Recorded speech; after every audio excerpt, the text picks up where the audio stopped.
careful down there, Inquisitor. The world is crawling with tyrannids. My main concern is not those Xenos, but another one in particular. Are you certain that the Harlequin will be here?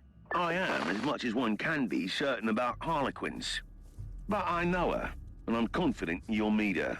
It is surprisingly quiet at the moment. The tyrannids are hibernating, but trust me, your arrival will stir them up mightily. A precise and surgical strike is what I need now. Send me the coordinates of the Harlequin. There are 3 webway gates in the area. The Harlequin could be near any of them. I'm still perplexed by the ferociousness of the Tyranids without their hive fleet. It is indeed remarkable. The Xenos recognize the futility of a full-scale invasion and use the available biomass to infect as many planets as they could. Still, eventually they were purged by the Imperium. Not entirely. After the Tyranids had scattered their forces, isolated diaspores were able to survive eradication. Mostly on the more backwater planets.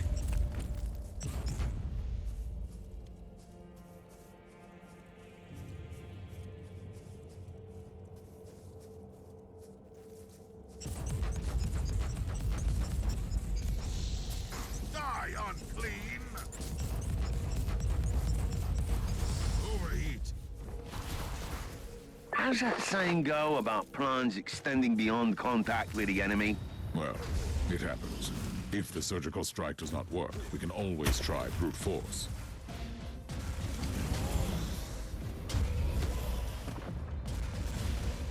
Inquisitor, I have troubling news.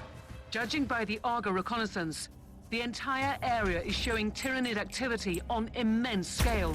That might be problematic. It sounds like I have to face a Xenos army. May I make a proposal? Why don't we recruit Noble Sakaradok? Now I'm beginning to see why the threat of the isolated Tyranid diaspores led the Adeptus Mechanicus to order Exterminatus. Yes, that was the sad fate of this maiden world. The current situation proves, though, that even an Exterminatus might not be enough. What is more disturbing is that this proves that this particular hive mind acted like a highly intelligent being and used cold logic.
We must talk, Harlequin.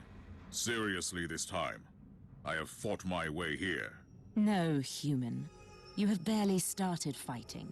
The true battle only begins now. My tolerance for your riddles has not increased greatly since last time. Still, you are exactly where you need to be.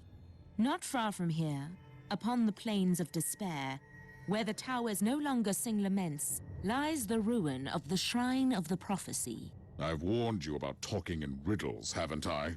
Your kind call it the Viscerum Prophecy. That is where the corrupted wanderer, the one you call Uther Tiberius, followed the same visionary words. Tell me about the shrine. Why? You would not understand it. The shrine holds great power, which is why the Devourers are drawn to it. I will lead you there once the path is clear. And if I refuse to play my part in your wicked theatrics? Then the Nexus will open, and its purple gaze will fall upon your falling empire, Inquisitor. You sound just as insane as I thought. However, I have an idea about that swarm. I will join you in the endless dance of death after you have walked through fire and flames.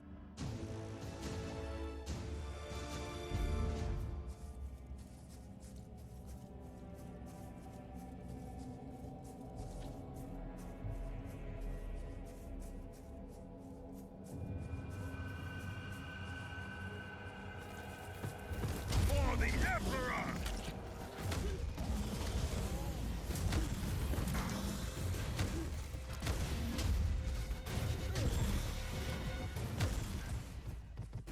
Repent!